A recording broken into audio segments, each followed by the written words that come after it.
talakayang ang sheltered course model o ang modelong magkakahiwalay. Sa pagsisimula ng aking talakayan ay narito muna ang aking balangkas. Sa unang dibisyon ay ang layunin ng modelong magkakahiwalay, ikalawang dibisyon ang modelo, ikatlong dibisyon ang kahalagahan ng modelong magkakahiwalay, at ang ikaapat at huling dibisyon ay ang gamit ng modelong magkakahiwalay. Bilang pagbabalik tanaw, ang modelong magkakahiwalay ay ang estratehiyang ginagamit ng isang guro upang mas maging epektibo at makabuluhan ang pagtuturo. Ang modelong ito ay ang paggamit ng unang wika sa pagtuturo kung hindi nagiging epektibo ang ikalawang wika sa pagpapadaloy ng aralin. Sa ating mga Filipino, bilang kabuuan, ang ating unang wika o ang tinatawag ding mother tongue ay ang wikang ating kinamulatan sa ating komunidad. At ang nagsisilbing ating ikalawang wika ay walang iba kundi ang ating wikang pambansa na ang Filipino. Halimbawa, ako ay nagmula sa bayan ng Cebu. Ang aking unang wika ay Cebuano at ang aking ikalawang wika ay Filipino. Mayroon naman na ang kanilang nagsisilbing unang wika ay ang Filipino at ang Ingles ang kanilang pangalawang wika. Ngunit para sa ating malawakang talakayan ngayon, ating pagtutuon ng pansin ng ating unang wika ay ang mga dialekto sa iba't ibang lugar, maging wikang katutubo man. At ang ating ikalawang wika ay walang iba kundi ang Filipino. Narito ang dalawang layunin ng sheltered course model o ng modelong magkakahiwalay. Una, magbigay daan sa pangunahing gawain.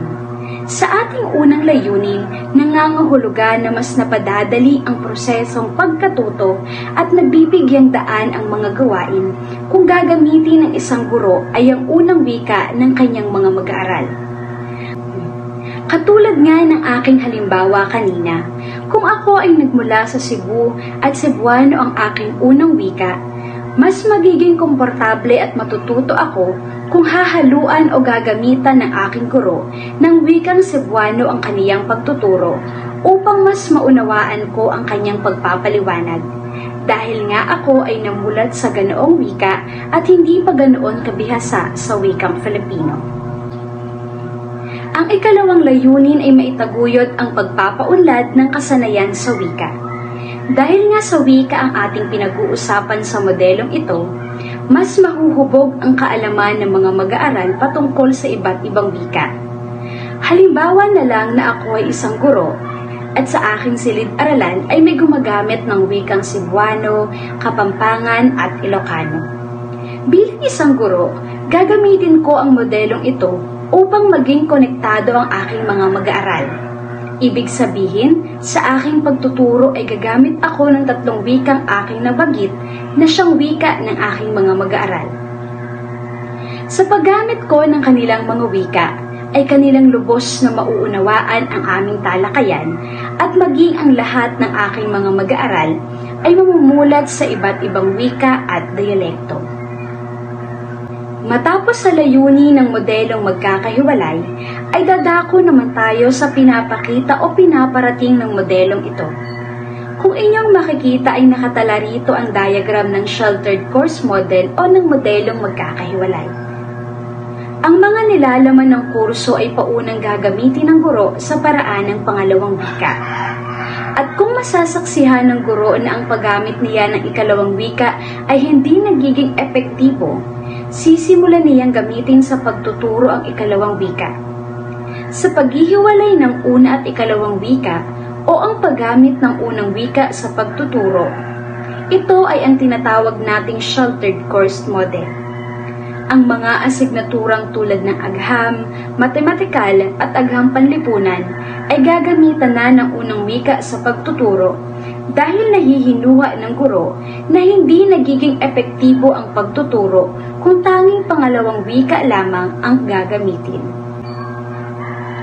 Dumako naman tayo sa kahalagahan ng sheltered course model o ng modelong magkakahiwalay. Napakahalaga ng paggamit ng modelong ito sa estratehiya ng pagtuturo dahil nabibigyan ng pagkakataon ang guro na maobserbahan ang kanyang mga mag-aaral sa kung paanong paraan mas matututo ang mga ito. at natutulungan nila ang mga mag-aaral na matuto sa paraang komportable at maayos ang kanilang pag-aaral.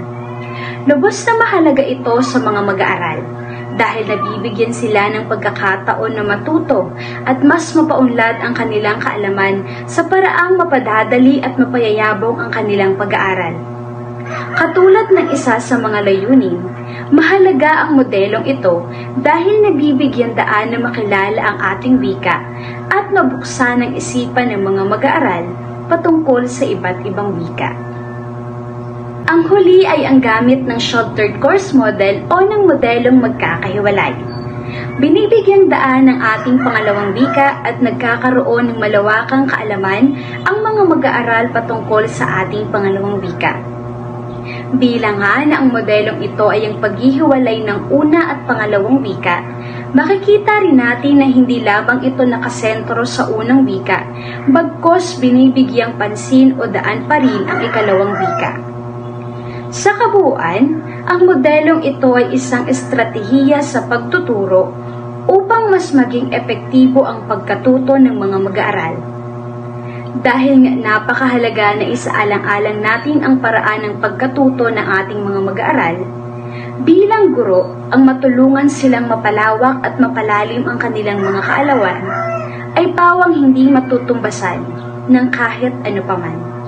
Kaya bilang isang guro, napakahalaga na magkaroon ng malalim at malawak na kaalaman upang maibahagi sa mga mag-aaral. Lagi lamang nating tatandaan na ang sheltered course model o ang modelong magkakahiwalay ay ang paghihiwalay ng ikalawa at unang wika o mas binibigyang daan o pansin ang paggamit ng unang wika sa pagtuturo kung hindi nagiging epektibo ang pangalawang wika upang mas maging komportable at mas maunawaan ng mga mag-aaral ang kanilang pag-aaral. Muli, ako sa Binibining Jolina Inano at dito ko na tinatapos ang ating talakayan. Maraming salamat sa inyong malawakang pakikinig. Hanggang sa muli, paalam!